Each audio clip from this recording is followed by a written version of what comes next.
बिस्मिल्लाहिर्रहमानिर्रहीम। अस्सलाम वालेकुम। आज के इस वीडियो में आप सबको खुशामदीद करती हूँ। आज मैं आपकी खिदमत में एक अहम पेपर SEC 2 जिसका फुल फॉर्म है स्किल इन्हेंसमेंट कोर्स, ये टॉपिक आपका 3rd सेमेस्टर में शामिल किया गया है। जिसका टॉपिक है उर्दू अदब और हिंदुस्तानी फ़िल्म।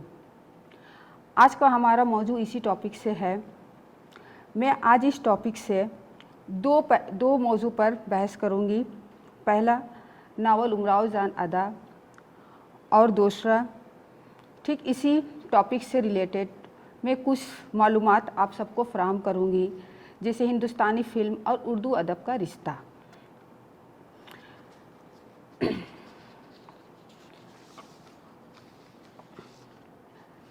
फ़िल्म यानी सिनेमा दीगर फ़नून के मुकाबले में निस्बतन जदीद और मौसर तरीन फ़न है। सिनेमा की सबसे बड़ी ख़ासियत ये है कि ये मुख्तलिफ़ फ़नून जैसे अदब, शायरी, मौसीकी, मसव्वरी, मुजस्समा साजी और फ़ोटोग्राफ़ी का मरकब है। इन खसूसियत की वजह से इसे इंसान की अहम तरीन तख्लीक़ात में शुमार किया जाता है।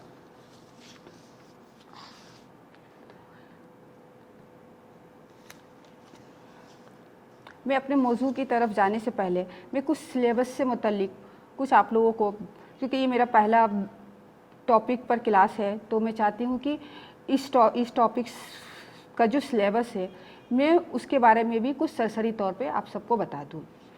उर्दू अदब और हिंदुस्तानी फ़िल्म, इसमें जो आपको पढ़ना है, सबसे पहले तो आपको हिंदुस्तानी फ़िल्म आगाज़ व इर्तिका, अदब और फ़िल्म का रिश्ता, जो आज का मौजू भी है, हिंदुस्तानी फ़िल्म के मौज़ूआत, मसाइल, हिंदुस्तानी समाज पर फ़िल्म के क्या असरात है, हिंदुस्तानी फ़िल्म और उर्दू शायरी, उर्दू नावल और उर्दू अफ़साना, और फिर इसके साथ फ़िल्म स्क्रिप्ट नवीसी का फ़न और उसके फ़नी तकाज़े, साथ ही शायरी लुधियानवी, कैफ़ी आज़मी और शहर यार की शायरी भी आप लोगों को पढ़नी है।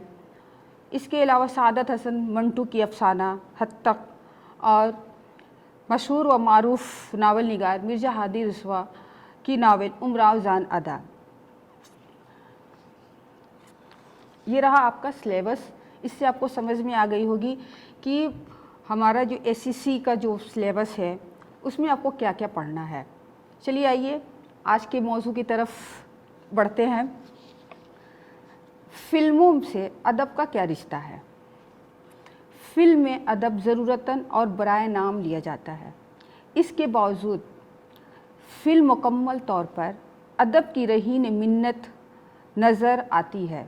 फ़िल्म एक तरकीबी अमल से वजूद पाती है, चुनांचा इसको तख्लीकी चीज़ नहीं कहा जा सकता। एक चीज़ जिसकी तकमील में बहुत से फ़नकारों और मेहनत कशों के ज़हनी इश्तराक, तकनीकी महारत और जिस्मानी मशक्क़त का अमल दखल हो, तख्लीकी ज़मरे में कैसे आ सकती है। महज इन बुनियादों पर उसको तख्लीक कहने का कोई मंतकी जवाज़ नज़र नहीं आता। लेकिन इसके बावजूद ये कहना अखलाक की मजबूरी है कि वह चीज़ जिसको फ़िल्म कहा जाता है ख़ुद तख्लीकी से चाहे ना हो, लेकिन तख्लीकी अदब की कोख से पैदा होती है। एक मयारी फ़िल्म को तसव्वुर एक कहानी, अफ़साने या ड्रामे की तख्लीक से कबल मुश्किल है। इर्द ईरानी की पहली नाटकी फ़िल्म आलम आरा, जो 1931 में पहले फ़ारसी थिएटर का मकबूल ड्रामा हुआ करता था, जिसे सेलुलॉइड पर मुंतकिल कर दिया गया है। इस वक्त से लेकर अहद हाजिर तक उर्दू अदब के मशहूर अफ़साने, कहानियाँ और ड्रामे फ़िल्मों में ढलते रहे हैं। खामोश फ़िल्मों में भी कुछ इसी तरह होता है। फ़िल्म और अदब के बाहिमी रिश्तों का तनाजुर निहायत वसी है। फ़िल्म से उर्दू, हिंदी, बंगाली, तमिल, मलयालम और पंजाबी वगैरह के अदब से एक रिश्ता है, लेकिन फ़िल्म की तामीर व तरक्की में सबसे ज़्यादा अहम रोल निभाने वाला उर्दू अदब को माना गया है, क्योंकि उर्दू हिंदुस्तानी के आवाम की महबूब ज़बान है। यही महबूबियत इस वक्त फ़िल्म में भी पैदा हो जाती है। जब इसमें उर्दू मकालमे बोले जाते हैं या नगमात उर्दू में रंगे होते हैं, उर्दू ज़बान में लिखे मकालमों और नगमात ने हमेशा मकबूलियत की बुलंदियों को सर किया है। दरअसल हिंदुस्तानी फ़िल्म की असास ही उर्दू पर रखी गई है। पहली नाटकी फ़िल्म आला मारा के मकालमे मुंशी ज़हीर ने उर्दू में लिखे थे। मुंशी ज़हीर वही हैं जिन्होंने एक रात, मन की जीत और प्रेम संगीत जैसी फ़िल्मों में मज़ाहिया रोल किए थे। इसी फिल्म में उर्दू के 7 नगमे भी थे। बर्र-ए-सगीर की तारीख़ में पहला फ़िल्मी नगमा भी रिकॉर्ड हुआ था। इसकी ज़बान भी उर्दू थी। दे दे खुदा के नाम पे बाबा, हिम्मत है गर देने की दे दे बाबा। ये नगमा गूंगी फिल्मों के अदाकार WM खां की आवाज़ में था, जिसकी मौसीकी सैयद ज़ाहिद अली ने तरतीब दी थी। इसके अल्फाज में उर्दू थे। बदला दिलाए या रब तो सितमगरों से, बदला दिलाए या रब तो सितमगरों से। हिंदुस्तानी अवाम की पसंद और नापसंद के रुझान के सबब से गीत व नगमात को फ़िल्म में रोज़ अव्वल से अहमियत हासिल है। गरचे शुरू वक्तों में गज़ल, कव्वाली, ठुमरी, ख़याल, अमीर खुसरी की कहावतें और लोकगीत वगैरह ही फ़िल्मों में भरे जाते रहे, जो अमूमन किताबों का शरका होते थे। 1940 तक फ़िल्मी दुनिया में शायरों की खासी कमी रही। कोई बड़ी कंपनी ही किसी शायर को लाया करती थी। यूँ तो तनवीर नकवी 1931 में ही फ़िल्मों में पहुंच गए थे और इनके बाद केदार सरामा, अल्लामा आरज़ू लखनवी और दीवान शर्मा वगैरह भी फ़िल्मों से वाबस्ता हो गए थे। लेकिन इस दौर में शायरों की बाकायदा कोई मुनफरिद हैसियत नहीं होती थी। शकील बदायूनी से पहले वालों के सिलसिले में तो बात व शौक़ से कही जा सकती है। इंतहा ये कि अल्लामा आरज़ू लखनवी जैसा मुस्तंद शायर को भी 1936 में अदाकारों का सीन काफ दुरुस्त कराने के वास्ते बुलाया गया था। पर जिस तजाद के साथ फिल्म में नगमात की मांग बढ़ने लगी, नेज़ ये हकीकत अया होती गई कि अदब ज़िंदगी की तफसीर है और अदब के बगैर हकीकत निगारी नामुमकिन है। इसी तेज़ी के साथ फ़िल्मी दुनिया में शायरों की मांग और अहमियत बढ़ती गई। देखते ही देखते निगारिस्तानी फ़िल्म के सारे बाब शायरों और अदीबों पे वाह हो गए। हर बड़ा अदीब व शायर खसूसियत से तरक्की पसंद फ़िल्म की तरफ दौड़ने लगा। फिर एक दौर ऐसा भी आया कि फ़िल्मी दुनिया बेशुमार नगमा निगारों और कहानी अफसाने नेज़ मंजरनामे लिखने वाले अदीबों व शायरों से खचाखच भर गई और सादत हसन मंटू, कृष्ण चंद्र, राजेंद्र सिंह बैदी, रामानंद सागर, ख्वाजा अहमद अब्बास, असमत चुगताई, शाहिर लधियानवी, शकील बदायूनी, मजरू सुल्तानपुरी, राजेंद्र कृष्ण, जानिसार अख्तर, कैफ़ी आज़मी और अली सरदार जाफ़री जैसे अदबा व शोरा फ़िल्मी उफ़क़ पर छा गए। फ़िल्म की कहानी, मंजरनामे, मकालमे लिखने का काम अदीबों और गीत व नगमात तख्लीक करने का काम शायरों के सुपुर्द हुआ। याद रहे, इब्तिदा में यही काम आम आदमी से लिया जाता था, जो किसी नावल, अफसाने या कहानी वगैरह पर मंजरनामा तैयार करता और कई शायरों के दीवान से मुख्तलिफ़ किस्म की गज़लें, कहानी और बचवेशन के एतबार से शरका करता। इसी के साथ साथ फ़िल्म में संजीदगी आती गई और इसका मयार बुलंद होता गया। उर्दू अदीबों और शायरों ने फ़िल्मी ज़ुबान को सस्ता और नस्तअलीक बनाया है। आवाम की अक़ल व फ़हम की सतह से हम आहंग किया और इसी चीज़ ने फ़िल्म को आवाम में मकबूल कर दिया। अवामी मकबूलियत के बग़ैर न फ़िल्म की कामयाबी मुमकिन है और न फ़िल्मी दुनिया की बका। अगर कहानी से जायज़ा लिया जाए तो ज़्यादातर कामयाब फ़िल्मों के पीछे उर्दू अफ़साना निगारों और मकालमा नवीसियों या उर्दू नगमा निगारों का नुमायाँ रोल ख़ास तौर पर देखा जा सकता है। फ़िल्मी इक़्तिदार का गिराफ आज कितना भी नीचे आ गया हो, पर आज ये कहना दुरुस्त होगा कि हर फ़िल्म का वज़न कहानी, मंजरनामा, मकालमे और नगमात के तराजू पर तोलता है। जी शऊर फ़िल्मबेन इन्हीं को फ़िल्म की रूह समझता है। आमतौर पर देखा गया है कि इनाम याफ्ता फ़िल्मों की कहानियाँ, मंजरनामे, मकालमे और नगमे उर्दू के मशहूर तरीन अदबा व शोरा के लिखे होते हैं। मुशाहिदा ये बताता है कि आलमी नुमाइश के लिए मुंतखबा फ़िल्मों में ऐसी फ़िल्म नहीं होती जिनमें अदब की चाशनी न हो। जहाँ तक मयारी और उम्दा कहानी, मंजरनामे और मकालमों की बात है तो ये सच है कि इनकी परख हर आँख को नहीं होती। इसकी बारीक बीनी और नाशऊर की गहराई और बाशऊर की गहराई दरकार होती है। लेकिन फ़िल्मी नगमात के बारे में तस्लीम शुदा हकीकत ये है कि इनसे हर ख़ास व आम यकसा तौर पर मुतासिर होता है।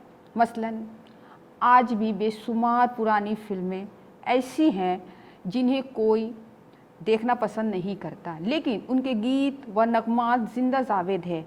इब्तिदा से लेकर अहद हाजिर तक बहुत सी फ़िल्में ऐसी भी मिलती हैं जिनकी कामयाबी महज गीत व नगमात की जानदारी के सबब हो सकी। इसके बरक्स भी कुछ ऐसा है कि अच्छी फ़िल्में भी गीत व नगमात के बेबसी की वजह से नाकाम हो गई। तारीख़ फिल्म से इन फ़िल्मों के नाम चुन लिए जाएं जिनके गीत व नगमात उर्दू नगमा निगारों यानी शायरों की तख्लीक़ात पर मुनबी है, और इन फ़िल्मों के नाम भी उठा लिए जाएं जिन मुतशायरों की तकबंदी को गीत व नगमात का नाम दिया गया। तो दोनों के तकाबुल से ये नतीजा आना ज़रूरी है कि अव्वलुल ज़िक्र गीत व नगमात का सवाब व जवानी और इनकी मिठास हमेशा और हर दौर में, हत्ता के दौर हाजिर में भी यकसा तौर पर रहा है। इन्हें आज भी सदाबहार कहा जाता है। इनके बरक्स शानी अल ज़िक्र की उम्र दर जवानी इस भभकते चिराग की मानिंद होती है जो गुल होने से कब्ल खूब रोशन तो होता है, लेकिन यकायक इसकी रोशनी फना भी हो जाती है। फ़िल्म कुर्बानी के डिस्को गाने, जिसके रिकॉर्डों की फ़रोख्ती ने एक नया रिकॉर्ड कायम किया था। इसके अलावा ततक तूतिया जमालू, हम तो बम्बू में तंबू लगाए बैठे और नीली टोपी वाले, ओए ओए जैसे बेइंतहा बजने वाले गाने आज कहाँ हैं। जबकि इसके बरखिलाफ़ उर्दू नगमात जिनमें शेरियत पाई जाए वह अहद हाजिर के हो या गए वक्तों के, उनकी उम्र दराज होती है। तस्वीर बनाता हूँ तस्वीर नहीं बनती, तस्वीर बनाता हूँ तस्वीर नहीं बनती, ना मिलता गम बर्बादी के अफसाने कहाँ जाते। देखिए, पहले और आज की जो फ़िल्मों की जो जान होती है वो नगमात ही होती है। पहले के जो शोरा अदबा जो होते हैं उनके गाने में वो माने होते हैं जिस हर सिचुएशन के हिसाब से वो लोग लिखते हैं। इस तरह के सालों पुराने बेशुमार नगमात आज भी हर जगह सुनाई देते हैं और हर ख़ास व आम को पसंद भी करता है। इसमें शक नहीं कि गीत व नगमात में वज्द आफरी तरंगी पैदा करता मौसीकी का काम है, पर मौसीकी तन्हा कैफ व सुरूर और निशात अंगेज़ी पैदा नहीं कर सकती जब तक इसको खूबसूरत अल्फाज और इनकी तरकीब व बंदिश का सहारा न मिले, क्योंकि इंसान का दिमाग, रूह और वजदान अल्फाज व बयान की तिलिस्माती तासीर से बच नहीं सकता। इंसान का तुर्रे इम्तियाज़ ही ये है कि इसके पास जज्बात और एहसासात हम वज़न अल्फाज और क़ुव्वत गोवाई है। जब ये मान लिया जाता है कि इर्तिक़ाई इंसानी में अल्फाज का सबसे बड़ा हिस्सा है, तो बात सिमट कर फिल्मों तक भी आ ही जाती है और कहना पड़ता है कि मुतकल्लिम फिल्मों के बका व इस्तेहकाम में अदब और ख़ास तौर पर उर्दू अदब का बड़ा हिस्सा है, और इस क्रेडिट का बड़ा हिस्सा फिल्मी दुनिया के उर्दू शोरा को पहुंचता है, जिन्होंने पूरे माहौल में अल्फाज की नगमगी बिखेरी है। यहाँ ये कहना मनसा नहीं है कि फ़िल्म में खालिस उर्दू अदब का इस्तेमाल होता आया है। फ़िल्म में अदब का दर्जा उस वक्त रोबे ज़वाल है जिन्हें फ़िल्मी अदीब कहा जाता है। वह दुनियाए अदब के मुस्तंद अदीब होते हैं, लेकिन उन तमाम मुस्तंद शोरा व अदबा ने आवाम की अक़ल व फ़हम और उनके पैमानों को सामने रखते हुए फ़िल्मी निगारिशात पेश की है। यही वजह है कि इनमें ज़्यादा तादाद इन निगारिशात की है जो नक्कादों के नज़दीक अदब के ज़मरे में नहीं आती, लेकिन इस हकीकत से कोई मुनकर नहीं कि इन तमाम निगारिशात में अदब की चाशनी ज़रूर शामिल है, जिसके ज़रिया फ़िल्म जैसी सतही चीज़ का मेयार भी बुलंद हो जाता है। इसको मजबूरी कह लीजिए या ज़रूरत के फ़िल्मी दुनिया से वाबस्ता हर अदीब व शायर आवाम की ज़हनी सतह से समझौता करने पर मजबूर व बेबस है। जो ऐसा नहीं कर पाते हैं उस नगरी से हिजरत करना पड़ती है।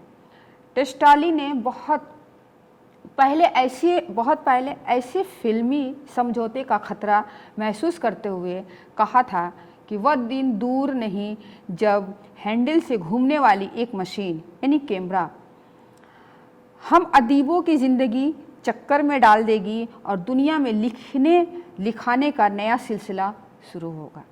मैं इस कोटेशन को फिर से पढ़ती हूँ।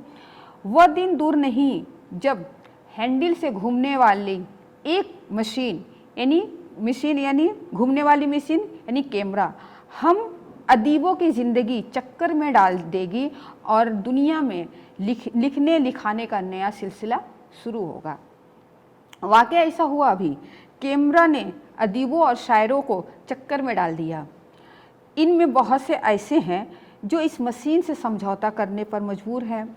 चुनांचा इनकी निगारिशात खालिश अदब में शुमार नहीं होती, चूँकि ये फितरी तौर पर शायर व अदीब होते हैं, इसीलिए इनकी निगारिशात व तख्लीक़ात सतही भी नहीं। इस तरह एक मुतादिल मयार कायम हो जाता है जो हर ख़ास व आम के लिए पसंदीदा होता है। इसको अवामी अदब भी कहा जा सकता है। इस पर फिल्म की बुनियादें टिकी होती हैं। बर्दक ने कहा था, लायक मर्दों और औरतों के लिखे एहसासात और ख्यालात को इस तरह तरतीब देना कि पढ़ने और सुनने वाले को मुसर्रत और इनबिसात हो अदब है। मैं इस कोटेशन के फिर से एक बार पढ़ती हूँ।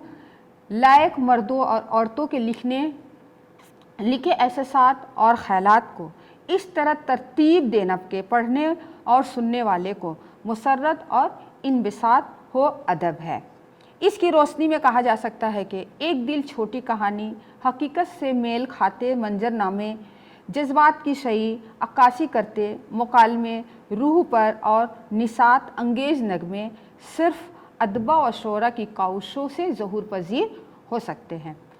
इस पस मंज़र में अदीबों और शायरों को फ़िल्म से अलहदा करके फ़िल्म का तस्वुर किया जाए तो फ़िल्म का मयार क्या रह जाता है। फ़िल्म की कहानी, मकालमे और नगमे अक्सर उर्दू अफसाना निगारों, अदीबों और शायरों के होते हैं। हत्ता कि फ़िल्म के 90% नाम भी उर्दू में होते हैं, लेकिन उर्दू के साथ ये इम्तियाज़ मुस्तकिल बढ़ता जाता है कि खालिस उर्दू फ़िल्मों को भी हिंदी सर्टिफिकेट ज़ोर ज़बरदस्ती से दे दिया जाता है। मुज़फ़्फ़र अली जैसे लोग या नासिर हुसैन जैसे फ़िल्मी शख्सियतें चंद ही है जो अपनी फ़िल्म का सर्टिफिकेट उर्दू का लेते हैं, लेकिन ज़्यादा तादाद ऐसे फ़िल्मसाज़ों की है जो उर्दू में फ़िल्म बनाकर फ़िल्म का सर्टिफिकेट दूसरी ज़बान का कबूल कर लेते हैं। इसमें उन फ़िल्मसाज़ों की खता भी किया जब हुकूमती मैसेजी भी उर्दू को फ़ना करने में जुटी हुई है। इससे न सिर्फ इंसाफ का खून हो रहा है, बल्कि हुकूमती मैसेजी भी फ़िल्म की दुनिया में बदनाम होती है। ये रहा अदब और फ़िल्म का रिश्ता। मैंने जो पढ़ा आपको पूरी तरह समझ में आ गई होगी कि उर्दू अदब जो है उसका रिश्ता फ़िल्म से कितना हद तक जुड़ा हुआ है। यानी फ़िल्म की जो नगमा है, यानी जिसे हम गाना कहते हैं, वो भी हमारे ही उर्दू के राइटर्स लिखते हैं और उसको गाने की सूरत में फ़िल्म में शामिल किया जाता है। पर आज भी हमारे यहाँ 90% जो है वो उर्दू में ही डायलॉग्स लिखे जाते हैं, गाने लिखे जाते हैं, फिर भी उर्दू को वो जगह नहीं मिली क्योंकि उर्दू में लिखा जाता है। और उर्दू में यहाँ तक के नाम भी अगर देखिएगा कि फ़िल्म में उर्दू में, इंग्लिश में, हिंदी में तीनों टॉपिक पर नाम आते हैं, लेकिन सर्टिफिकेट क्या करते हैं लोग अदर ज़ुबान में लेते हैं क्योंकि उसमें उनकी भी कोई गलती नहीं है, मजबूरी होती है क्योंकि यहाँ हमारी जो हुकूमत है उससे लोग मजबूर हैं। ठीक है, खैर रही, आपको यहाँ तक समझ में आ गया कि हमारा उर्दू अदब जो है वो जो फ़िल्म में क्या अहमियत रखता है। चलिए अब आए हम अपने दूसरे मौजू की तरफ। दूसरा मौजू ठीक उर्दू अदब से रिलेटेड है और वो भी बहुत ही अहम है, वो है आपका उमराव जान अदा नावल। उमराव जान अदा नावल जो है आपने पढ़ा भी होगा और फिल्म की सूरत में देखा भी होगा, फिर भी सिलेबस में शामिल है तो हमारा फ़र्ज़ है कि हम आपको इस नावल से रिलेटेड कुछ बातें सरसरी तौर पर बताएं, क्योंकि इतना बड़ा नावल को पढ़ कर के डिटेल पूरा बताना वो 1 घंटे में तो नामुमकिन है। बस इसको मैं खुलासे के तौर पर थोड़ा सा मुख्तसर तौर पर बताऊंगी। उमराव जान अदा एक मशहूर नावल है, इसको जिसने लिखा है वो भी बहुत ही मारूफ नावल निगार है जिनका नाम मिर्ज़ा हादी रुस्वा है। चलिए आइए नावल की तरफ बढ़ने से पहले कुछ हमारे राइटर नावल निगार की लाइफ के बारे में कुछ तारुफ जान लें। मिर्ज़ा हादी रुस्वा 1858 में लखनऊ में पैदा हुए। ये आपके शॉर्ट क्वेश्चन में भी आ सकते हैं, सवाल पूछे जा सकते हैं कि मिर्ज़ा हादी रुस्वा कहाँ पैदा हुए, कब पैदा हुए, तो इसका सवाल बआसानी आप दे सकते हैं कि मिर्ज़ा हादी रुस्वा लखनऊ में 1858 में पैदा हुए। इनका असल नाम मोहम्मद हादी रुस्वा था।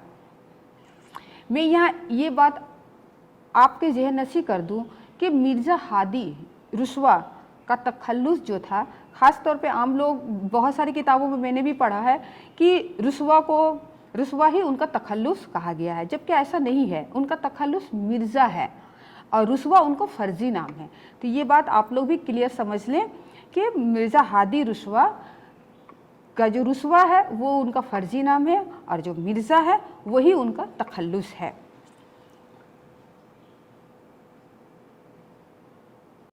बचपन में वालिद का साया सर से उठ गया। इनके वालिद का नाम आगा मोहम्मद तकी था। ठीक है, इनका बचपन में जब ये छोटे थे तभी इनके वालिद का इंतकाल हो जाता है और इनके चचा इनकी परवरिश करते हैं। मिर्ज़ा तमाम उम्र तालिब इल्म रहे। तमाम उम्र तालिब इल्म रहे मतलब वो पूरी ज़िंदगी पढ़ाई लिखाई से जुड़े रहे। इनका मुताला, तजुर्बा और मुशाहिदा बहुत वसी था। क्रिश्चियन कॉलेज में अरबी व फ़ारसी के उस्ताद मौल्लिम थे। इल्म मौसीकी से भी ख़ास रग़बत थी। मिर्ज़ा 31 अक्टूबर 1931 में अपने हकीकी मौला से जा मिले।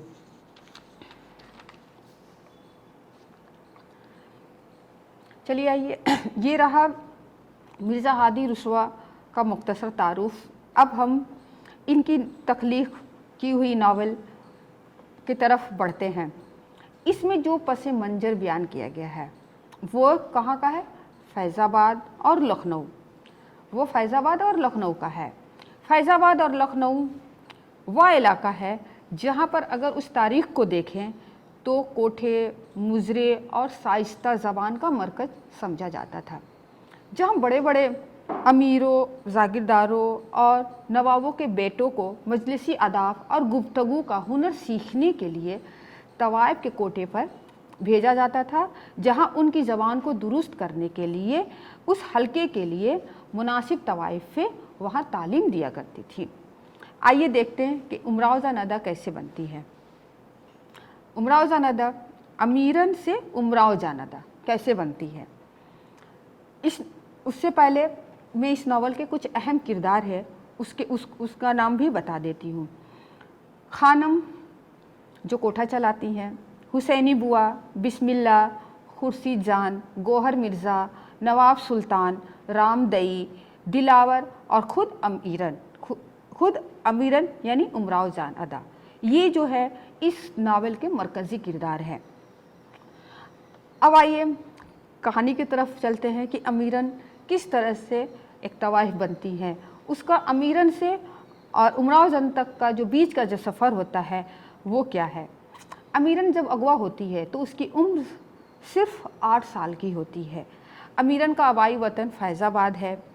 दिलावर नाम का एक बदमाश अमीरन के बाप से अदावत रखता है।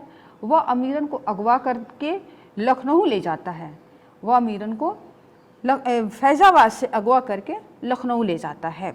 दौरान सफ़र जिस कोठरी में अमीरन को अमीरन ठहराई जाती है, वहीं उसी में एक और लड़की रामदई नाम की लाई जाती है।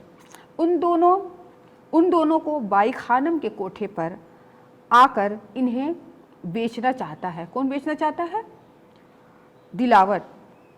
बाई खानम इन्हें खरीदती है और इन्हें खरीदती है। वो अमीरन को सिर्फ 125 रुपये में ये भी सवाल पूछे जा सकते हैं कि अमीरन को कितने रुपये में ख़रीदा गया है।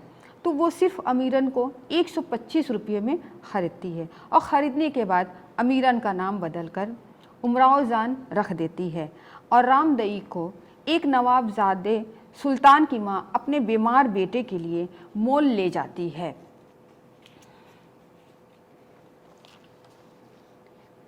बाई खानम के कोठे पर उमराव जान अदा को लिखने पढ़ने के साथ साथ इल्म मौसीकी की भी तालीम दी जाती थी। उमराव जान शेर व शायरी से भी रग़बत रखती थी, डांस भी सीखती थी। उसी दौरान इसे मिर्ज़ा गौहर से इश्क होता है। यहाँ पर उमराव जान मुकम्मल तवाइफ बन जाती है।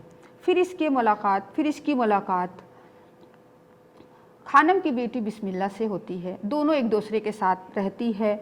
दोनों मशहूर और मारूफ तवाइफ बन जाती है और दोनों कई किस्म के लोगों से मिलती है। उनमें नवाब भी हैं और बदमाश भी, डाकू भी है, सरफा भी। और एक दिन उमराव जान मुजरे के लिए सुल्तान की कोठी में जाती है। यहाँ इसकी मुलाकात रामदई से होती है। ये वही रामदई है जो उमराव जान अदा के साथ अगवा करके लाई जाती है, जिसे सुल्तान की माँ ने गोद ले लेती है। उमराव जान दई से होती है, जिसे देखकर उमराव जान सोचती है कि एक साथ बिकने वाली 2 लड़कियां, एक को कोठी मुयस्सर आती है, दूसरी को कोठा। आखिर में उमराव अपने घर में, और फिर एक दिन उमराव जान का जो भाई है वो रामदई से कह करके अपने घर में मुजरे के लिए बुलाता है। उसे पता नहीं होता है कि उमराव जान उसकी बहन है, और एक दिन वो अपने ही घर में जो है वो मुजरे के लिए जाती है, जहाँ उसकी माँ उसे देखकर पहचान लेती है। फिर उमराव जान अपनी माँ से उसके घर में मिलने जाती है, दोनों में आपस में बातें होती है, गले पड़ के रोती है। ये माहौल देख करके उसका भाई गुस्से में आकर के उमराव जान पर अटैक करता है, मारता है और उसे घर से जाने के लिए कहता है। लेकिन जब उसे पूरी कहानी मालूम होती है और उसकी बेबसी का पता चलता है, उसकी बेकसूरी का पता चलता है, तो वह उसे छोड़ देता है। और फिर एक दिन दिलावर खान को एक बाग में घास काटते हुए अमीरन पहचान लेती है। अमीरन पहचानने के बाद उसे गिरफ्तार करवा देती है और इसे फांसी की सज़ा होती है। अब यहाँ अमीरन की ज़िंदगी वह पहलू शुरू होता है, यानी यहाँ से अब अमीरन की ज़िंदगी का वह पहलू शुरू होता है जहाँ से वह सीधी राह अख्तियार करने जा रही है। यानी अब वो तवाइफ का जो पेशा है वो छोड़ती है और तवाइफ की ज़िंदगी को अलविदा कह देती है। वह मंतक की किताबें पढ़ती है।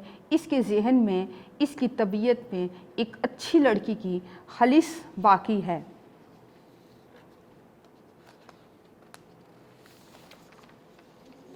और अपनी बाकी ज़िंदगी खामोशी से बसर कर रही है। ये है अमीरन, जो अमीरन से उमराव जान का सफ़र करती है। मेरी इस शॉर्ट मुख्तसर कहानी में जो मैंने आपको बताया, इसमें बहुत सारे और भी किरदार हैं और भी बहुत सारे वाक़े पेश आते हैं। मैंने सिर्फ शॉर्ट करके आपको बताया है और कुछ अहम किरदार भी आपको बताया है कि जिससे आपको कहानी समझ में आ जाएगी। और आप ऐसे भी आपने फ़िल्म तो देखा ही होगा, फिल्म में पूरी कहानी और भी बहुत सारे किरदार हैं, किस तरह से अमीरन जो है उमराव जान बनती है और उसकी ज़िंदगी में कितनी मुश्किलात आती है, कितनी बेबसी रहती है और फिर वो ज़िंदगी किस तरह से वो जीती है। फिर धीरे धीरे जब वो अपनी असल ज़िंदगी को पहचानती है, तब जा कर के वो जो है अपना जो तवाइफ का जो पेशा होता है वो उसे छोड़ देती है। और वहाँ से अब फिर से वो जहाँ से वो उमराव जान बनती है, अब वहीं से वो अपने अमीरन का सफ़र शुरू करती है। वापस से फिर वही होती है, यानी अमीरन बन जाती है। और इसकी जो बाकी ज़िंदगी है वह एक शरीफ खातून की ज़िंदगी होती है। मिर्ज़ा हादी रुस्वा ने इस नावल के ज़रिए जो है ना ये भी साबित करने की कोशिश किए हैं कि पैदाइशी तौर पर जिसकी तबीयत में जो चीज़ शामिल नहीं है, ज़बरदस्ती इसकी तबीयत में अगर ठूसा जाए तो वो कभी काबिल कबूल नहीं है।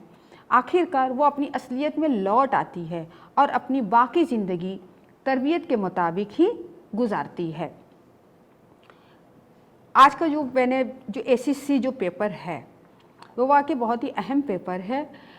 इस क्लास के ज़रिए मैंने 2 मौजू पर मुख्तसर तौर पर मैंने आप सबको बताया है और मुझे उम्मीद है कि आप सबको समझ में भी आई होगी। अगर नहीं आएगी तो फिर मैं नेक्स्ट क्लास में भी बताने की और भी बहुत सारे मैं टॉपिक है, मौजू है, उस पर बहस करूँगी। पर इतना ज़रूर समझ में आया होगा कि हिंदुस्तानी फ़िल्म से उर्दू अदब का क्या रिश्ता है, ये भी अदब में शामिल है, यानी ये नावल अदब का ही हिस्सा है। अब देखिए इस नावल को किस तरह से फ़िल्म के ज़रिए, फ़िल्म की सूरत में आपको दिखाया गया है। एक लड़की की कहानी, अगर आप नावल को पढ़ेंगे तो शायद आपको कहीं कहीं आपको कुछ वो चीज़ें समझ में नहीं आएगी और आपको उतना इंटरेस्ट भी नहीं होगा, मगर जब आप इस फिल्म को देखिएगा तो आपको इस पूरी कहानी को समझ में आएगी। और जब फिल्म देखने के बाद इस नावल को पढ़िएगा तो जैसे लगेगा कि एक एक जो हिस्सा, एक एक किरदार, एक एक जगह, एक वक्त, एक दिन रात जो भी है किस तरह से पेश किया गया है। तो आप यहीं से समझ लीजिए कि अदब जो है किस तरह से फिल्म में अपना अहम रोल अदा करता है। यानी अदब ही की वजह से आज फिल्म में अच्छी फिल्म अगर बनती है तो उसमें उर्दू अदब एक अहम रोल अदा करती है। हमने आपको कुछ गाने का बोल भी बताया, आप उसको देखिए और कुछ गाने जो उर्दू अदब यानी उर्दू शोरा ने जो लिखा है उनसे भी आपको समझ में आएगा कि उर्दू ज़बान कितनी प्यारी ज़बान है, इसमें कितने प्यारे प्यारे वर्ड्स हैं। अगर आप उसको पढ़ेंगे तो आपको मैं ये नहीं कहूँगी कि सारी ज़बानें ख़राब है, हर ज़बान की अपनी अपनी पहचान होती है, अपना एक मज़ा होता है कहने में, सुनने में। पर मैं ये कहूँगी कि उर्दू ज़बान इसका सबूत भी है, क्योंकि उर्दू फिल्म जो फिल्म बनती है तो जहाँ भी अगर आपको उर्दू शायरी, आजकल लोग गज़लें भी सुनते हैं तो कितना इंटरेस्ट होता है, लोग अदर्स लैंग्वेज वाले भी गज़लों को पसंद करते हैं। बहुत सारे राइटर्स हैं जो गज़ल को बहुत ही ध्यान से पसंद भी करते हैं और सुनते भी हैं, उन्हें अच्छा भी लगता है, क्योंकि वाकई वो जिस अंदाज से पढ़ा जाता है, उसका जो वर्ड होता है वो वाकई साफ़ सुथरा होता है। तो हमारी उर्दू जो उर्दू अदब है उसको अगर आप देखेंगे तो वो हर जगह बिखरा हुआ है, क्योंकि ये तो हिंदुस्तान में ही आया है ना, हिंदुस्तान के लोगों ने ही तो इसे एक्सेप्ट किया है। और इसको जहाँ भी अगर आप ले जाओ तो ये किस तरह से सज जाता है। जिस तरह से देखिए ये नावल और भी बहुत सारे हैं, आप अगर जैसे अफसाना भी है इसमें, मैंने जैसे शुरू में आपको जो पढ़ा सिलेबस से मुतलिक जो मैंने आपको बताया है, तो आप उससे भी आप देखिएगा कि अफसाने भी है, आप जैसे आपका जो शायरी है उसको भी अगर आप पढ़िएगा तो वाकई बहुत दिलचस्प लगेगा, पढ़ने में भी इंटरेस्ट होगा। देखिए किस तरह से उर्दू और फिल्म अगर एक साथ भी आते हैं, उर्दू ऐसे भी अगर आप पढ़िएगा अलग से तो भी इंटरेस्ट लगता है, क्योंकि उर्दू में शेर व शायरी है, कहानियाँ हैं, दास्तान है, नावल है, और इन सब को ले करके ही जो है हमारी जो फिल्म इंडस्ट्री है इसी इस कहानियों को अपनी फिल्म की सूरत पर भी दिखाती है। क्योंकि अगर उन्हें कहानी मिलती भी है, अदब के ज़रिए भी मिलता है, ऐसे भी बहुत सारी कहानियों को लेकर जो आसपास के माहौल में जो देखते हैं, तो हमारे जो राइटर्स होते हैं वो आसपास के माहौल को महसूस करते हैं, करीब से उनकी हकीकत को जानते हैं, फिर जो है वो एक फ़िल्म का नाम देते हैं और फिर उसमें कैरेक्टर बैठाते हैं, डायलॉग्स भरी जाती है, फिर उसके साथ आपको उसमें किस सिचुएशन में कौन से गाने फिट किया जाए वो भी हमारे जो राइटर्स हैं वो तैयार करते हैं, और फिर एक पूरी मुकम्मल फिल्म बनती है। और अगर इस तरह से जैसे ये हमारे जो हमारे हादी रुस्वा जो है, मिर्ज़ा हादी रुस्वा, किस तरह से वो अपने क्योंकि वो लखनऊ में पैदा हुए थे, लखनऊ का माहौल को किस तरह से, देखिए फैज़ाबाद से लेकर के लखनऊ के माहौल को किस तरह से उन्होंने अपने आँखों से देखा, उसे महसूस किया, और इस अमीरन की ज़िंदगी को किस तरह हकीकत में बयान करने की कोशिश की है। अगर हम नावल को पढ़ते हैं तो ऐसा लगता है कि हम अमीरन को अपने पास में देखते हैं, अपने आसपास में बहुत सारी ऐसी कहानियां हैं जो हम महसूस करते हैं कि किस तरह से एक लड़की जो एक शरीफ ख़ानदान में पैदा होती है, एक सिर्फ दुश्मनी के कारण किस तरह एक शरीफ लड़की तवाइफ बन जाती है, और उसी के साथ की एक और अगवा की हुई लड़की, वो लड़की को घर मिल जाता है और ये अमीरन को कोठा मिलता है, बदनामियाँ मिलती है, और जब वो अपने आखिरी अयाम में आती है और जब वो अपने घर को देखती है, फिर वो वहाँ से अपना ज़िंदगी का किस तरह नया मोड़ लेती है। सोचिए उस बीच के दौरान में उस लड़की को न जाने कितनी तरह की परेशानियाँ, बेबसी, एक बेकसूर लड़की जिसका कोई गलती नहीं है, कुछ भी नहीं है, और वो एक अगवा करके आती है और एक तवाइफ बन जाती है। अब इस समाज में एक तवाइफ की क्या अहमियत है वो हम सब जानते हैं, पर उसकी ज़िंदगी किस तरह से वहाँ से यहाँ तक आई, इसके बारे में इस नावल के ज़रिए से हम ये बताने की, हमारे जो राइटर्स हैं, हमारे नावल निगारे, वो बताने की कोशिश किए हैं कि अगर कोई भी लड़की पैदाइशी तौर पर शरीफ हो तो अगर उसकी ज़िंदगी में जितना भी आप गलत चीज़ बैठाना चाहो या कहना चाहो, एक दिन उसकी शराफत ज़रूर सामने आती है, वो अपनी असलियत में ज़रूर आती है जब उसे मौका मिलता है, क्योंकि ये उसके अंदर छुपी हुई रहती है। और आखिर में अमीरन के साथ वही होता है, आखिर में अमीरन जो है अमीरन से उमराव जान बनती है, और फिर उमराव जान से वो अमीरन का भी सफ़र कर लेती है और अपनी ज़िंदगी, अपनी बाकी की ज़िंदगी जो है तरबियत के मुताबिक जो है गुजारती है। उम्मीद है कि आज का जो मैंने पढ़ाया आपको समझ में आया होगा। शुक्रिया।